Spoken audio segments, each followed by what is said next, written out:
हिंदवी राज्य स्थापून हिंदवी राज्य स्थापून मोठ्या हिमतीन शूर शिवाजीन राज्याभिषेक समारंभ खास केला यथा विधी रायगड किल्ल्यात ऐक शिवशाहीचा इतिहास ऐक शिवशाहीचा इतिहास कोण मानित नाही कोणाला देवाधिकाला देश धर्माला जुलुम जबरदस्ती अन्याय फार असा भूमीवर वाढता भार देवाला घ्यावा लागतो अवतार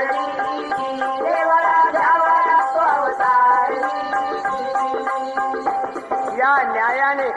शहाजी राजे व जिजाईचे पोटी शिवावतार झाला. या शिवाजी बरोबर सह्याद्रीच्या दऱ्याखोऱ्यातील बाजी तानाजी येसाजी सूर्याजी फिरंगोजी सारखे मर्द मावळे स्वातंत्र्यासाठी देहाची कुर्बानी करण्यास तयार झाले आणि त्याने स्वराज्यात बांधून तोरण प्रथम तोरण्याला गड किल्ले घेऊन स्वराज्या